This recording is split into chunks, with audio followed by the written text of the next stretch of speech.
Basa Basi, Bahasan santai tapi berisi. Setelah, tepuk tangan dulu. Boleh. Mungkin teman-teman Basibers sudah kangen ya dengan kita. Basibers.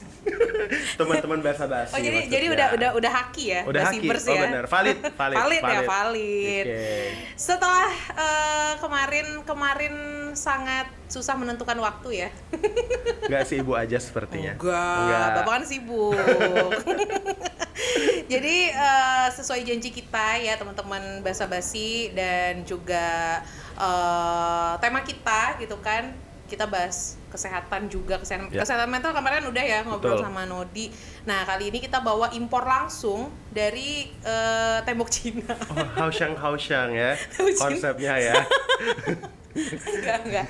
Jadi kita ngobrol langsung, kita bawa nih salah satu dokter yang sangat terkenal di Sangat IGM. terkenal. Tapi ini dulu dong, kita sapa dulu dong. Septi hadir kembali. Andy hadir kembali. Kalau kemarin kan nggak hadir ya di episode Kemana kedua. lu kemarin? Ya maklum lah ya. Sibuk ya. Enggak juga sih. Ngamen di sana sini. Oh iya. Oke.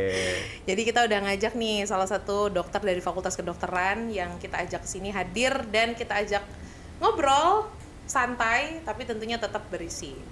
Hai. Gue agak susah ya. Hai ini Dokter ya. Theo.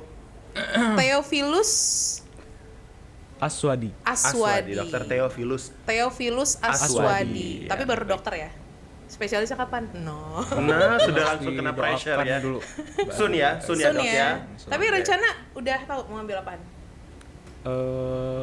Saya nggak mau mendahului Tuhan ya. Jadi Kenapa? nanti kita lihat. Tapi lagi maksudnya aja interestnya seperti apa. kemana Iya, gitu betul. loh, interestnya. Oh, kalau interestnya sih, kalau saya sih mungkin ke saraf ya. Oh saraf. Neurologi. Oh, Iya. neurologi. Mungkin ada yang mau Iya. berobat saraf, ada yang sakit saraf. Iya sih, saya saraf saya sih banyak. Saraf kita kejepit Saraf Saraf kejepit gitu ya.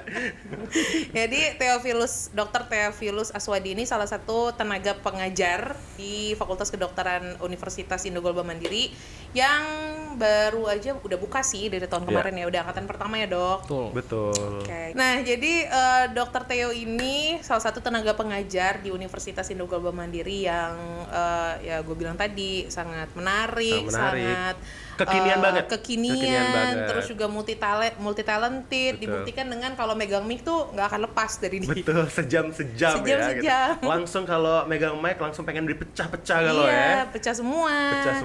Nah, jadi pengen ngobrol-ngobrol sama Dokter Theo gitu kan, karena melihat beliau ini ya, beliau ini peringkat pertama UKDI gitu. Jadi peringkat pertama yang memang secara teoritis nih katanya gitu kan. Sudah tidak diragukan lagi. Benar. Gitu. Karena FYI, correct me if I'm wrong ya, Dok ya. UKDI itu adalah tes ujian untuk mengambil dokter. Profesi ya? Profesi ya. Bisa dibilang seperti itu. Seperti itu. Nah, Dokter Theo ini peringkat pertama, luar biasa sekali. Setingkat apa, Dok?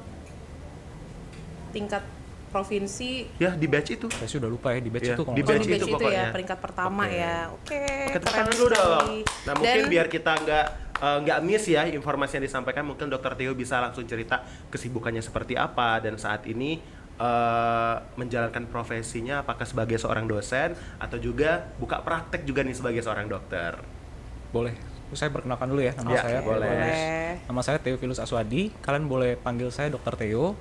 Saya di sini sebagai dosen, terutama mengajar di Fakultas Kedokteran di bagian biologi sel dan molekuler. Oke. Sebenarnya saya juga sedang mengambil kuliah ya S2 kayak gitu tentang biologi sel dan molekuler. biar relate lah ya. Jadi saya selain sebagai pengajar, terus saya di UIGM juga ada porsi strukturalnya yaitu sebagai kepala laboratorium Oke. di FK. Selain pekerjaan di UIGM, saya juga praktek pribadi. Jadi saya ada praktek umum sebagai dokter umum. Sebagai dokter umum. Sebagai Aduh, dokter umum. pusing nih, Sep. Aduh, kalau pusing tiba-tiba berarti sakit perut. sakit perut. Langsung ke dokter Theo Iya. bisa berarti ya. Makanya kita tuh enak Iya. loh sebagai dosen Iya. dan karyawan di IGM, Iya. kalau mau konsul tuh langsung ngacir aja ke FK. Boleh. Langsung keluar bill nanti ya tiba-tiba. Keluar bill. Oke, itu ya berarti memang selain dosen, tenaga pengajar, terus juga beliau ini kepala lab ya, terus juga disibukkan dengan praktek pribadi. Oke. Tadi ada pertanyaan titipan. Apa tuh? Masuk FK paksaan, apa tadi? Apa pilihan atau paksaan? Pilihan atau paksaan.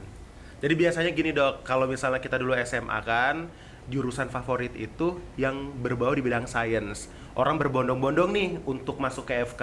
Padahal waktu kita SMA kan kita nggak tahu sebenarnya FK itu apa. Yang kita pikirkan adalah pengen jadi dokternya aja. Padahal nggak tahu tuh prosesnya seperti apa, belajarnya seperti apa. Iya, Karena 6 tahun kan, 6 tahun kan kalau nggak salah biar bisa dapat gelar Kurang dokter, lebih kurang lebih seperti itu. Nah, Jadi- kalau case-nya di Dokter Theo yang kata Septi tadi, kira-kira itu paksaan atau pilihan? Kalau paksaan tuh kan mungkin juga ada dua ya, paksaan entah dari keluarga atau bisa juga paksaan tuh dari teman-teman sekitar ya, kayak social pressure kayak gitu Iya. loh. Jadi kayak orang pada mau masuk ke ini terus ikut-ikutan teman ya. ikut-ikutan teman kayak gitu. Kalau saya sendiri sih sebenarnya sih nggak ada faktor paksaan ya. Kedokteran itu adalah pilihan saya. Wow. Cuman sebenarnya dokter ini juga bukan pilihan pertama saya sebenarnya. What? Gitu. Jadi pilihan pertamanya apa tuh? Pilihan pertamanya nanti saya kasih tahu. Oh, Oh iya. Rahasia ya masih ya. rahasia. Oke, iya. berarti Tapi percayalah ya, pilihan pertama kedua, kalau kata Ziva itu apa? Pilihan yang terbaik. benar. Benar. Ya, berarti yang terbaik karena Yang terbaik ini. Karena karena Iya. sekarang udah menjalani, ya udah dapetin yang tadi akhirnya kan jadi peringkat. passion kan? Akhirnya jadi passion, Benar. peringkat Oh. pertama, terus juga sekarang jadi tenaga pengajar juga. Tapi kenapa sih memutuskan jadi tenaga pengajar gitu loh? Karena kan kita taunya dokter itu ya tadi ya pengabdian, terus kayak menyehatkan seluruh Iya. warga masyarakat gitu kan. Tapi kenapa memilih untuk jadi salah satu tenaga pengajar? Kalau saya sih sebenarnya memang dari dulu itu pengennya itu ngajar. Jadi kalau misalnya mau dibilang passion saya ada passion untuk ke pasien kayak gitu ya, kayak ketemu pasien terus mengobati pasien kayak gitu. Tapi passion saya salah satunya itu juga adalah mengajar. Karena bagi saya apa ya? Kayak kita menguasai satu ilmu, that's one thing. Memberikan ilmu tersebut dan memastikan bahwa ilmu tersebut sampai dan orang tersebut tuh bisa melaksanakan ilmu tersebut, that's another thing. Ya. Dan itu sangat bagi saya itu suatu kepuasan tersendiri kalau misalnya orang-orang itu paham. Kayaknya lebih berguna gitu ilmunya jadinya ya. Iya, Iya, terus kalau saya ngobatin satu orang kayak gitu kan yang terdampak satu orang kayak gitu. Tapi kalau misalnya saya bisa mengajar dan dengan ilmu yang saya ajarkan tersebut mereka jadi bisa mengobati banyak orang dengan benar, dengan tepat. Berarti lebih baik dong impact-nya, benar Iya, betul. jadi Amal jariah. Amal jariah Amal sih. jariah. benar, Terus benar. menerus mau ngomong itu. jadi. Oke. Iya. Benar-benar. Tapi gini ya, penasaran sih karena melihat kan kita tahu ya kuliah kedokteran itu nggak gampang. Jadi memang harus orang-orang yang benar-benar kuat secara mental, material, Ya. terus juga kayak fisik gitu kan. Mungkin teman-teman yang nonton ya pengen tahu juga. Ada yang bilang enggak gampang gitu kan. Tapi fakta di lapangan itu seperti apa sih emangnya? Boleh nggak kalau saya tanya dulu, menurut Mbak Septi sama Kak Endi, itu kira-kira modal utama yang paling penting seorang mahasiswa kedokteran itu apa? Kalau saya jujur, modal pertama jadi mahasiswa kedokteran adalah duit. Itu tidak dapat dipungkiri. Bener Tidak kan? dapat dipungkiri Bener. memang kayak gitu. Iya. Tapi Ada beasiswa. Iya. benar. Terus apa lagi? Ada nggak? Kalau aku sih intelektual ya. Otak jadi kayak Otak gitu ya. sih menurut Otak aku kayak gitu. karena kedokteran ini adalah basic science. Jadi ketika kita memang punya intelektual yang memang pas di bidang ini ya kita akan mengikuti aja flow-nya nanti mau kita pressure apa enggak gitu. Yang penting Makanya ada ibaratnya tes, kalau nggak salah ya di SMA itu ada tes yang namanya IQ. Apakah kita ini memang sesuai dengan jurusan ini? Kalau Kira-kira misal kita lebih ke kuatnya di science atau science sosial atau gitu sosial gitu. Sebenarnya nggak ada jawaban yang salah ya kayak gitu Iya. ya. Duit penting. Ya kita nggak bisa pungkirin kayak gitu penting. Otak ya perlu, penting juga kayak gitu. Tapi kalau menurut saya pribadi yang paling penting itu niat. Yes. benar. Kenapa? Karena menjadi seorang dokter tadi kan udah dibahas tuh oleh Kak Endi 6 tahun sih Betul. more or less kayak gitu ya. Iya. Tapi sebenarnya profesi dokter itu adalah profesi yang membutuhkan pembelajaran seumur hidup. Makanya kalau pernah dengar istilah bahwa to be a doctor Iya, to be a is doctor. to be a lifelong Lifelong learner. lifelong kayak gitu. learner karena ilmunya update terus kan. Ilmunya update terus kayak gitu. Betul. Jadi ilmu kedokteran itu namanya kan ada penelitian kayak gitu ya, evidence based medicine kayak gitu. Semakin kita berprogres, bukti-bukti baru itu semakin banyak. Jadi kita harus selalu update. Pun ilmu yang kita terapkan sekarang ketika kita belajar kayak gitu, 10 tahun, 15 tahun, 20 tahun lagi itu mungkin udah berbeda kayak gitu. Nah, jadi yang paling penting itu apa? Yang paling penting itu niat. Kalau Niat menurut untuk saya. terus belajar ya, Dok, Niat ya? untuk terus belajar. Yes. Kalau masalah pinter, ini saya mengutip pernyataan dosen saya juga ya sebenarnya kayak gitu ya. Pinter itu relatif. Dan pinter itu kan sebenarnya banyak aspeknya ya, Dan ada faktornya juga ya. faktornya Benar. juga kayak gitu. Tapi kalau masalah niat, kalau kamu katakanlah kurang pintar, tapi kamu ada niat, kita bisa didik, Yes. kita bisa Betul. bantu kayak gitu. Tapi kalau kamu nggak ada niat, susah, Ya. karena kamu dari diri kamu sendiri tuh udah ada kayak resistensinya untuk menerima ilmu tersebut. Bener, gitu. kalau misalnya udah niat kan kita juga ngebimbingnya Pasti juga enak. Enak benar. Gitu. Betul, betul. Tapi sesulit apa sih dok? Karena kan tadi ya udah bilang gitu kan ya kalau belajar di kedokteran itu sangat-sangat susah gitu ya. Kita nggak usah bilang, kita nggak usah kayak basa-basi deh kayak enggak lah, Enggak gampang lah, enggak. gitu. Karena susah banget. Aku Iya. ngelihat sendiri gitu ya teman-teman Iya. mahasiswa Fakultas Kedokteran itu sampai malam di sini gitu loh. Dan mereka tuh nggak ada waktu istirahat, kayak bener-bener makan siang, isoma itu bener-bener makan, sholat, abis itu udah lanjut belajar lagi ya. gitu loh. Belajar. Sesusah itu gitu loh. Nah, teorinya mungkin mereka bisa gitu ya pada Iya. prosesnya. Nah, pengen nanya dong pengalaman dokter Theo gitu ya setelah kemarin belajar 6 tahun berarti ya mendapat gelar dokter. Pada saat prakteknya tuh gimana sih? Apakah yang dipelajarin di teori ini segampang yang Iya. dipelajarin gitu pada prakteknya? Atau gimana sih? Kita kan kayak gini ya, pendidikan kedokteran itu sekitar 3,5 atau 4 tahun itu kita dapat sarjana kayak gitu, sarjana kedokteran. Kemudian setelah kita jadi esket, dapat gelar esket, kita harus pendidikan profesi, Koas ya? koas kayak itu selama kurang lebih 2 tahun. Oke. Internship ya. Belum ya? ini istilahnya baru koas dulu. Jadi untuk mengambil gelar dokter DR Oke, kayak iya. gitu. Pokoknya Jadi, seluruh stase Iya. itu seluruh dikelilingin. stase, terus dari psikiatri misalnya, penyakit dalam dan lain-lain kayak gitu. Nah, berarti itu totalnya berapa tuh? 5,5 sampai 6 tahun ya. Nah, setelah itu udah kita dapat gelar dokter, kita harus ujian yang tadi UKDI atau UKMPPD iya, kayak gitu. UKM. Itu mirip kayak exit exam kayak gitu ya. Nah, setelah itu kita ada pengabdian, internship. Oh, baru Kayak gitu. internship. Sekitar 1 tahun. Jadi prosesnya itu memang panjang. Nah, di tahun pertama itu memang kita belajar itu basic science, basic biomedical science. Itulah yang salah satu yang saya ajar kayak gitu, biologi sel dan molekuler. Kenapa kita belajar itu dulu? Karena itu yang menjadi dasar kita sehingga kita bisa paham nih ketika kita belajar tentang sistem-sistem organ di tubuh manusia kayak Oke. gitu, paru-paru kah, kardiovaskular kah, jantung dan lain-lain. Nah, setelah kita belajar teori, kita ada waktu untuk praktek. Itu yang kita sebut dengan koas. Ya. Tapi sebenarnya idealnya ketika kita belajar di 3,5 tahun awal ini, itu kita udah dapet tuh case-nya itu seperti apa. Iya. Tujuannya apa?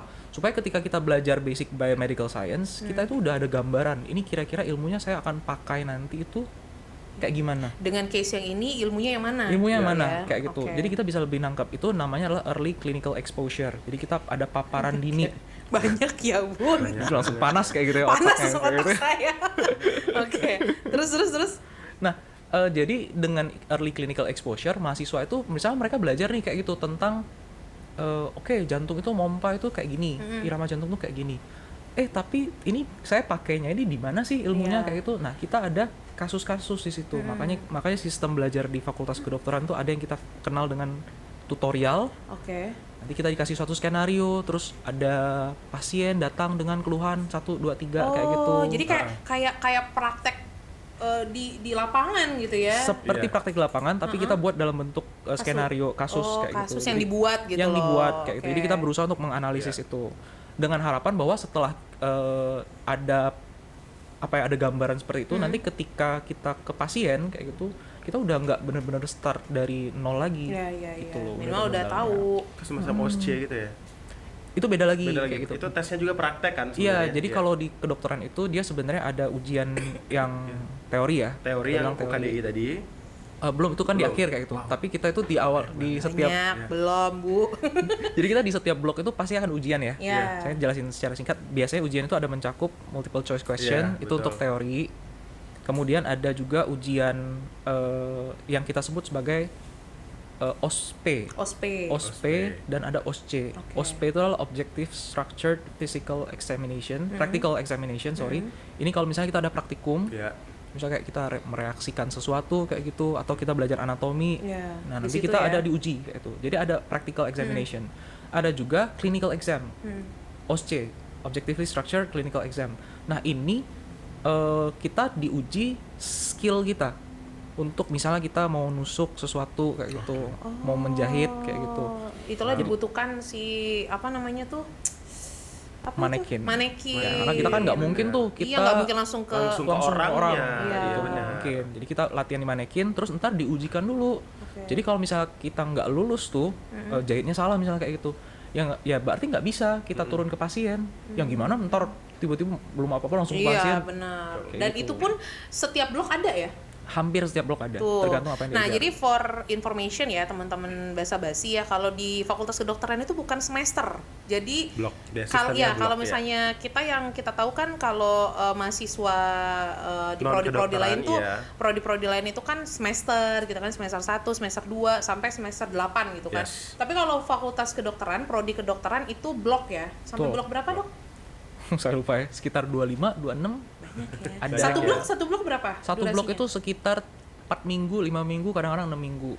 Terus pembelajaran itu juga bervariasi. Jadi ada blok tentang, misal ya, ada blok tentang ilmu tentang sensoris, sensory organs. Jadi kita belajar tentang telinga, kita belajar tentang mata, kita belajar tentang telinga, hidung, tenggorokan. Ada juga blok tentang ilmu kesehatan masyarakat misalnya.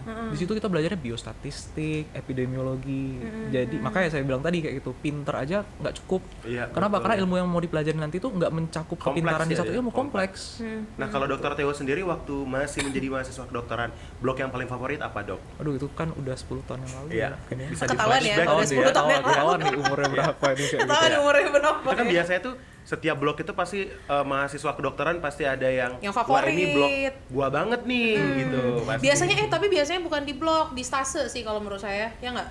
Atau di mana bisa tuh? juga sih kayak gitu. Iya, kalau karena di kan stase. stasenya Iya. kan ada yang stase jiwa, ada yang stase obgyn, betul, stase pediatrik gitu Betul, kan. betul, Nah, betul. biasanya tuh senengnya tuh di Di mana gitu ya? keinginan untuk mengambil spesialis tuh timbul di situ. Karena ngelihat langsung Yes. stasenya tuh gimana gitu loh. Kadang-kadang kan orang yang tadinya pengen masuk stase pediatrik suka anak-anak, pada saat masuk ke Masuk stase ke sana, pediatrik iya. ngelihat tuh anak 24 jam nangis. Tapi itu betul loh, ada Ya teman kan? saya yang kayak Bener gitu. kan? Iya. Tadinya kan enggak, pokoknya gue mau masuk pediatrik karena gue suka anak-anak. Pas udah ngelihat tuh anak 24 jam. 24 Jadi jam mundur ya? nangis. Borong Jadi dia. mundur. gitu. Orang. Nah, kalau Dokter Theo sendiri gimana nih waktu itu? Kalau di blok dasar, basic biomedical Iya. science, saya paling senang ya blok yang saya ajar sekarang kayak itu, biologi sel dan molekuler. Karena saya Oke. betul-betul passionate ya dengan genetika kayak gitu, DNA, RNA, dan kalau menurut saya pribadi masa depan ilmu kedokteran tuh adanya tuh di situ kayak Iya, gitu. karena aku perkembangannya. pernah baca juga ya ada pengobatan by DNA ya. Iya. Jadi betul. kayak sekarang tuh udah mulai dikembangkan. dikembangkan. Betul. Kayak Jadi gitu. kita bisa menyembuhkan suatu penyakit dari DNA, DNA kita gitu loh. Mungkin tepatnya kayak gini ya. Gimana sih itu? Sorry ya. Nggak apa-apa. Nggak ngerti. Nggak apa-apa. Jadi mungkin tepatnya itu adalah kita makin kesini kita makin menganut yang namanya itu personalized medicine. Saya, Kak Endi, Mbak Septi itu secara DNA itu beda-beda Iya. kayak gitu. Jadi ada yang misalnya orang-orang tertentu dengan gen tertentu, susunan gen tertentu, dia bisa memetabolisme obat itu sekian persen misalnya kayak gitu. Terus orang lain ternyata lebih tinggi. Nah, nanti kita bisa atur tuh dosisnya obatnya itu berapa I see. kayak gitu. Terus juga misalnya kita ada yang namanya itu pemeriksaan genomik ya. Itu kita bisa melihat ada nggak sih struktur-struktur tertentu di tubuh seseorang, gen seseorang yang dia itu ternyata lebih rentan menderita kencing manis dalam waktu 5 tahun ke depan, 10 tahun ke depan. Nah, sekarang kita tuh udah sejauh itu. Sejauh itu ya. Udah sedalam Kalau itu. dulu kan baru sampai golongan darah. Betul. Ya, yang namanya kan kita kan Sama nggak sih golongan darah sama beda ya? bisa Beda ya? bisa. Oke. Tuh, berarti Rada ngeri nih memberikan statement. Iya, rada Karena kita nggak ada basic Iya, science. nggak ada basic science, tapi minimal Iya. kita sebagai masyarakat awam kita tuh Tahu kan ya, pernah dengar pernah mendengar, gitu betul, kan betul, kayak. betul. Terus juga saya sebagai seorang ibu ya gitu Iya. kan sering research juga gitu tentang penyakit anak-anak gitu Iya, kan kalau iya, anak-anak dengan golongan darah ini kira-kira nggak bolehnya makan apa kayak gitu-gitu sih sebenarnya. Jadi memang sedikit banyak tuh pengen tahu juga gitu. Jadi tadi stase apa? Iya. Belum Stase dijawab. apa, Dok? Belum selesai ya? Belum Kayak selesai, gitu ya. belum dijawab ini. Tebak lagi Penting deh, ini. tebak lagi deh. Kira-kira apa? Main kalau stase? tebak-tebakan ada hadiahnya nggak? Iya. Apa? Ada hadiahnya nggak? Kalau main tebak-tebakan dari awal tadi main tebak-tebakan Iya, ada hadiahnya tebak-tebakan nggak? ada hadiah nggak? Apa tuh? Kalau stase saya apa? sih stasenya psikiatri sebenarnya. Sekian. Oh, kenapa tadi relate-nya ke ini ya, ke saraf atau beda tuh? Saya senang saraf, saya senang neurologi kayak gitu. Saya senang kayak otak manusia Iya. itu kayak gimana kayak gitu. Tapi setelah saya ada ikut di satu psikiatri, kalau neurologi itu kan lebih ke kayak penyakit-penyakit yang memang ada kelainan berhubungan di dengan saraf ya. organnya kayak Iya, gitu, di organ. otak atau apa. Tapi psychiatry is about your mind works kayak Oke. gitu. Dan saya merasa itu it's very fascinating to see how bagaimana seseorang itu bisa menjadi seperti itu kayak gitu loh, berperilaku seperti itu. Dan itu meskipun saya dokter umum, Iya. tapi dengan saya senang psikiatri, saya tuh jadi bisa melihat tuh kayak kayaknya pasien ini nih lagi ada ini ya, penyebabnya kira-kira ini ya, kayak itu berguna kondisinya juga ini. berarti ya? Berguna juga. Iya, berguna Jadi kayak gitu. bagaimana cara kita memahami karakter Memahami setiap karakter individu itu berarti betul ya? betul. Iya. Dan bagi saya itu bermanfaat bukan cuman ketika saya praktek, tapi ketika saya membangun hubungan sehari-hari dengan orang-orang di sekitar saya kayak gitu. Dan pastinya bisa lebih paham sama diri sendiri. Betul, ya, dan menurut aku ini sangat penting sekali karena kalau kita sebagai pasien ya dok ya, kalau misalnya kita berobat gitu ya, kita yakin semua dokter itu punya kredibilitasnya masing-masing. Tapi dengan ada personal approaching dari dokter itu dengan memahami karakter kita, itu ada ambience dan booster tersendiri bagi kita untuk sembuh gitu. Pernah nggak dengar statement kayak gini? Iya. Gitu, aku tuh udah masuk di ruang tunggunya aja itu Udah udah sembuh. sembuh. Udah sembuh benar karena ambience dan vibes-nya yang buat kita Suges pengen nggak sih? sembuh. Suges, Iya, suges sugesti juga. kita benar. Gitu. Itu tuh biasanya dokter-dokter yang udah senior tuh kan. Berarti saya nggak dong. Nggak, maksudnya- Salah lagi. Salah lagi. Enggak, saya gini. Dulu kan waktu kecil kan sering kan ada tuh dokter-dokter yang memang jadi Iya. kalau zaman dulu waktu saya masih kecil tuh ya, dokter umum itu semagis itu. Punya Jadi, kodam tersendiri. Punya ya? kodam Kodam, tersendiri. benar. Jadi ada satu dokter di Palembang ini ya, dia mungkin sekarang udah tutup usia sih, tapi udah berumur lah pada waktu saya sekitar SMA. Saya datang ke sana itu ya tadi dibilang duduk di ruang tunggu aja tuh udah kayak sehat gitu loh. Jadi kayak berarti bener-bener suges gitu loh, udah cuman datang aja dikasih obat, padahal obatnya obat yang biasa, obat Sama, generik obatnya pasti gitu sama loh. gitu, Heeh. iya.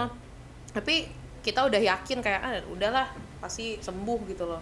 Itu berarti emang ada ya mitos-mitos kayak Sugesti, gitu. Tetap ada sugesti faktor tadi. kayak gitu, faktor psikologi Iya. itu berperan penting sebenarnya kayak gitu. Karena itu kan apa yang kita alami secara sehari-hari. Coba ya misalnya kayak gini, pernah nggak ada yang keluhan mah kayak gitu, asam lambung, mual, perih misalnya Iya. kayak gitu ya, udah diperiksa, udah di endoskopi itu masukin Iya, iya, selang endoskopi. itu, Iya. udah nggak ditemukan apa-apa, ternyata penyebabnya adalah stres, Pikiran, Pikiran. overthinking. thinking. Iya, benar. Itu adalah awal mula dari segalanya ya. Ya, Kalau- banyak sih fenomena itu sebenarnya. Iya, fenomenanya banyak. Anak-anak muda sekarang kan Gen apa? Nggak boleh ya. nggak usah Semuanya ya. nggak usah semua- disentil semua lagi. generasi gitu. Generasi. Iya. Mengalami yang Kalau namanya zaman fenomena dulu, ini. kalau zaman dulu nggak ada sakit mental, Yang- buntu. Betul. Tapi Kalau sekarang apa-apa healing, Healing. mental health. Iya gitu. benar. Tapi memang generasi baby boomer juga mengalami ya. Baby boomers. Punten. Punten, baby boomers. kok boomer. Kok boomers. Gitu. Udah ubanan dong kalau Iya. kalau boomer ya. Ya sih gitu sih. Jadi memang banyak banget ya hal-hal yang apa ya bisa kita dapetin dari teman-teman dokter gitu. Ini cuma baru dokter Theo doang. Nanti Betul. besok-besok kita ajakin dokter yang lain ya dengan pengalaman yang lain. Jadi bener sekarang nantinya tidak menutup kemungkinan, sekarang lagi ambil S2 Iya. kan. Tidak menutup kemungkinan nanti akan ambil lagi. Ya, doakan saja. Ya. Nah makanya di pembahasan kita kali ini kan teori ke praktek ya. Jadi memang seorang dokter ini memang dituntut untuk ya karena berkaitan dengan manusia ya dok ya. Jadi mau tidak mau kita benar-benar harus memahami basic science-nya karena dari basic science itu diimplementasikan ke kehidupan nyata. Nah ngomong-ngomong kehidupan nyata dok, kan banyak nih isu-isu baik itu mahasiswa ataupun ke dokternya sendiri yang cukup kontroversi akhir-akhir ini gitu, yang cukup menggemparkan se-Indonesia Raya gitu. Nah kira-kira menurut Dokter Theo, seorang tenaga pengajar juga, seorang dokter yang buka praktek, kira-kira idealnya bagaimana sih cara kita sebagai seorang apapun itu profesinya ya, yang bisa memanusiakan manusia, khususnya di profesi sebagai dokter ini? Mungkin saya akan jawab dengan bagaimana kalian berharap ketika kalian memperlakukan seseorang itu kalian memposisikan diri kalian sebagai orang tersebut, kayak gitu loh. Jadi bagaimana kalian ingin diperlakukan, ya kalian memperlakukan orang seperti itu, kayak gitu. Benar. Meskipun saya paham banyak orang-orang ini yang memancing amarah kita, kayak gitu ya. Cuman ya tetap kita perlu memiliki empati tentang kondisi orang tersebut seperti apa. Saya pernah tuh ketemu misalnya, ini konteksnya pasien kayak gitu Iya, ya. pasien. Pasiennya itu dia datang mau berobat, cuman dia keluhannya itu kok kayak nggak jelas, ditanya Ya. ini terus dia kayak menghindar kayak gitu. Ternyata setelah ngobrol lumayan panjang kayak gitu, ternyata dia baru keluar tuh, ternyata dia tuh lagi ada kesulitan di keluarga kayak gitu, Banyak masalah lah ya. banyak masalah kayak gitu. Terus saya ajak ngobrol segala macam kayak gitu kan, udah tenang kayak gitu. Cuman memang kita perlu kasih waktu ya, kita Ya. perlu ada pengorbanan waktu kayak gitu ya, dan kayak pengorbanan kesabaran kita juga kayak gitu untuk menghadapi case-case seperti itu. Tetapi saya memosisikan diri saya adalah kalau misalnya saya ada di posisi seperti itu, yang saya butuh bantuan, Yes. saya pengennya itu diperlakukan seperti apa Betul. gitu loh. Mungkin itu sih, dan mudah-mudahan bisa diterapkan di luar konteks praktek kedokteran ya. Iya, Mungkin. betul. Iya, jadi memang bukan cuman di Di kedokteran dunia aja. kedokteran aja. Iya. Kalau misalnya kita mau dianggap manusia, kita harus Manusiakan memanusiakan manusia, manusia how to juga. humanize people gitu kan. Betul. Mantap banget ini ya. Tepuk tangan dong dengan pembahasan yang sangat Nggak panas ya menyentuh pembahasan sekali. ini ya. Agak panas ya. Nggak panas, iya agak Iya. panas ini. Oke, jadi langsung mau Oh, langsung.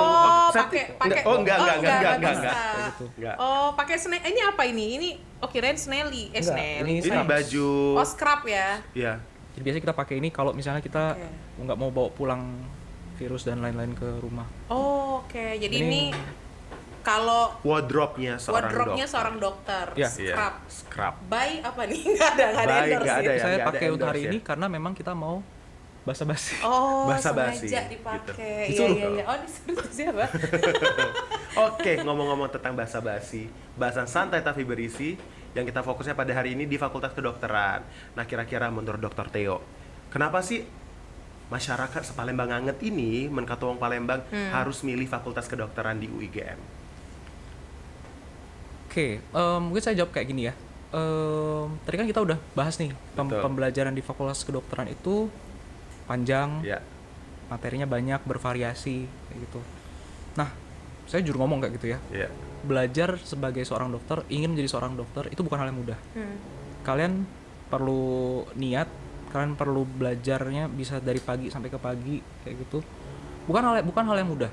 Tapi dengan proses yang panjang seperti itu, saya rasa kami tim di UIGM itu bisa dan mampu dan mau untuk memfasilitasi kalian, asalkan kalian memiliki niat Oke. kayak gitu. Jadi Kan dari segi tenaga pengajar. dari segi tenaga pengajar kita siap kayak gitu. Jadi kita nggak ngomong bahwa menjadi dokter itu mudah, jadi dokter tuh nggak mudah, tapi kami siap dan kami mau untuk membantu kalian bukan cuma menjadi dokter, tetapi menjadi dokter yang sukses, profesional dan berintegritas ya, kayak moto kampus kita.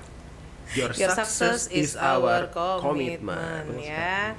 Berarti memang harus apa ya? Harus jadi salah satu pilihan Betul, jadi karena pilihan. dari tenaga pengajarnya aja saya amazing gini ya, tenaga pengajar di IGM itu muda tapi nggak kaleng-kaleng gitu loh. Betul. Muda tapi berkualitas. Kayak ngeliat Dokter Theo ya, kita lihat umurnya mungkin 17 tahun lah ya. Iya.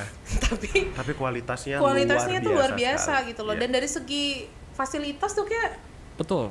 Dari Itu segi fasilitas, misal ya, gimana saya sih? contohnya kayak gitu ya. Kita ada yang namanya itu untuk belajar anatomi, kita ada yang namanya anatomage. Anatomage itu jadi suatu meja, ada layar touchscreen. Di situ kita ada semacam Simulator ya. simulator Iya. kayak itu, dan itu memang udah ada kadaver yang memang udah di slice kayak 0, berapa milimeter kayak itu, dan itu kita bisa lihat per bagian per layer kayak itu tubuh manusia itu bisa dianimasi, bisa dimanipulasi kayak itu, kita bisa isolate sistem organnya. Dari fasilitas saya nggak diragukan sih menurut saya. ya, jadi kan kalau pembelajaran secara manual ya, yang biasanya itu kan kita fakultas dokter-dokter itu kan belajar dengan kadaver yang real ya, gitu. real. Nah, dengan anatomage itu saya lihat sendiri tuh itu benar-benar bisa dibilang apa sih, kadaver online.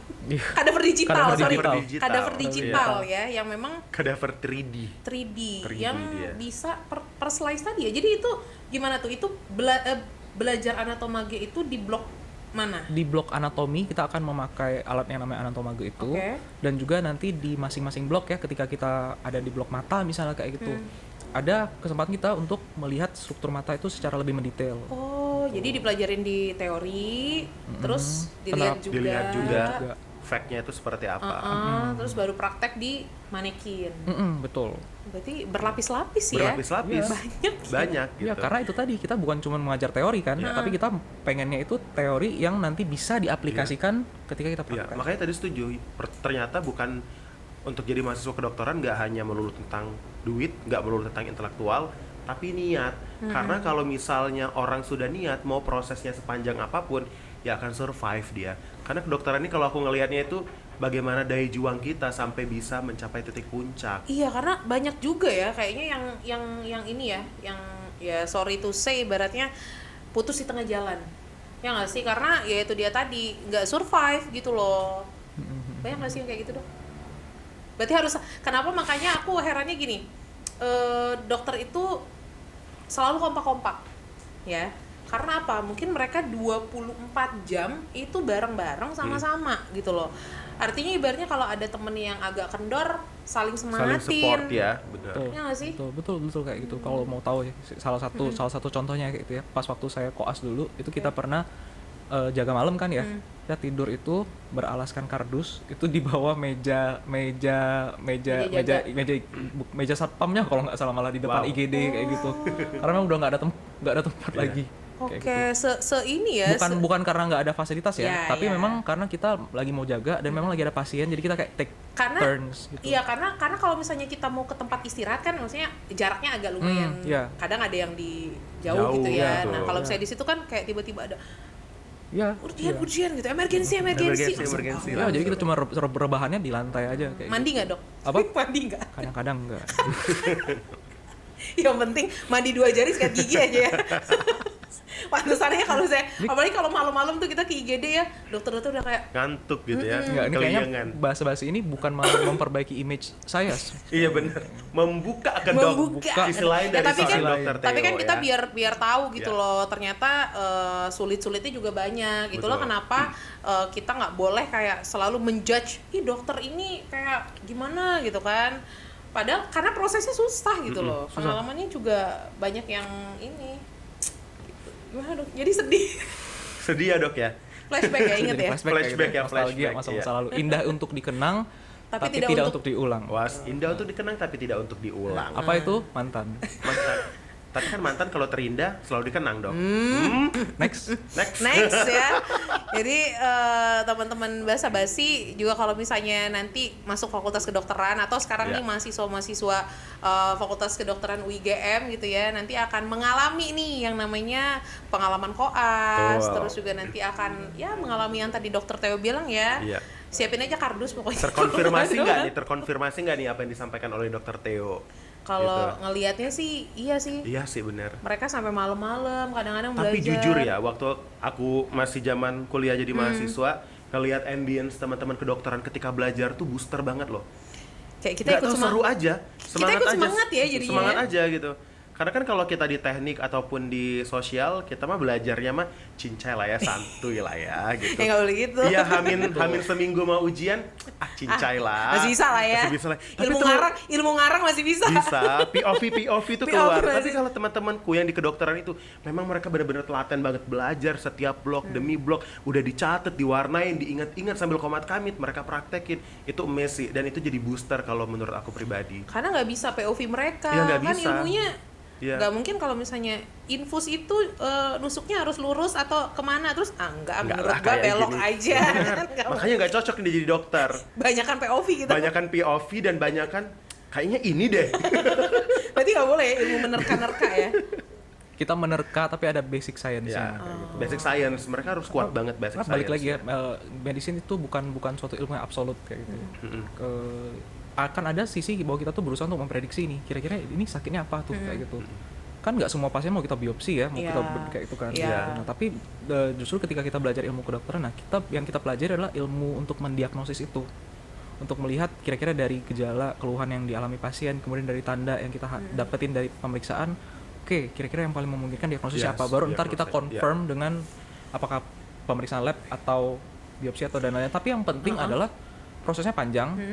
Kayak tadi ya sampai Iya, malam kayak itu ya. betul. Tapi di sini kita memfasilitasi itu. Kita ada Iya. ruangan belajar khusus, kita ada tutor-tutor yang siap untuk membantu mahasiswa-mahasiswa kita apa nih yang masih kurang kayak itu, yuk kita belajar bareng. Belajar bareng ya, dokternya available kok untuk Benar. ngajarin. Iya. Nemenin juga nggak dok? Next. Next ya. Tapi gini, jadi tadi aku dapat poin juga ya dari omongan dokter Theo tadi ya. Kalau misalnya dokter kan perlu diagnosa untuk memutuskan tes Betul. selanjutnya. Jadi ini note juga ya untuk mungkin teman-teman basa-basi yang nonton gitu ya, dan Basibers. ya sorry, basibers ya, Iya. yang nonton dan menjadi pasien Iya. harus jujur sama Iya. dokter. Betul. Karena dokter itu kadang-kadang bukan salah diagnosa, tapi pasien yang nggak ngomong gitu loh. Iya. Ya nggak sih dok? Iya betul. Kayak kita ini belajarnya tuh ilmu nujum kayak gitu. Iya. Ilmu menerka-nerka Menu ya. rekan-rekan. Kayak merajah tangan, merajah Ya, kayak nyentuh Tarot. ini, nyentuh ini, Tarot. oh ini yang sakit gitu. Iya, kan bukan dukun. Benar. Jadi memang harus pasiennya juga harus Terbuka, Terbuka. menyampaikan informasi yang tepat ya, Dok ya. betul. gitu. Gimana teman-teman? Udah tertarik masuk ke Fakultas Kedokteran Universitas IGM? Aku sih tertarik ya kalau bisa flashback ya mau apply langsung ke FKU IGM. Mohon maaf, batas umur 25 tahun ya dok? Oh iya benar ya. Selain dokter-dokternya keren, tenaga pendidiknya juga keren, lokasinya juga strategis, Fasilitasnya. luar biasa sekali. Betul. Bisa nggak sih flashback berapa belas tahun yang lalu ya? Bisa nggak sih bikin KTP baru? Bener, biar masuk FKU IGM gitu. Ya, jadi teman-teman juga kalau misalnya pengen masuk Ya. FK UIGM mungkin bisa cek Instagramnya ya di @fk_UIGM atau boleh cek juga Instagram kita di @universitas_IGM ya. Dan mungkin juga kalau mau tanya secara pribadi atau mau datang langsung ke Boleh. tempat prakteknya Dokter Theo ya, Instagram Dokter Theo, silakan dok.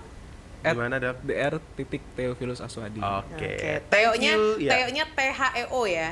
THEO bener kan? betul. Oke, thank you so much Dr. Theo sudah menemani kita di bahasan santai tapi berisi dan sudah memberikan informasi kepada para teman-teman basa-basi atau basibers kita. Mungkin sebelum kita closing ada pesan dan kesan nggak yang ingin disampaikan oleh Dr. Theo untuk teman-teman basibers di luar sana?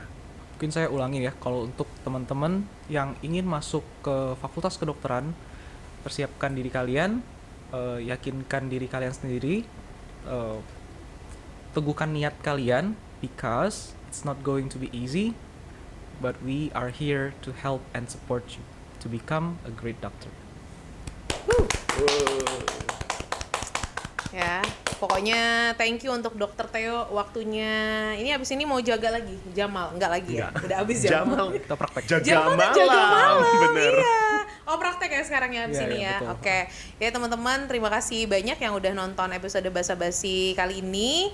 Dan sampai ketemu di next episode. Septi pamit. Andy pamit. Dah. Dah.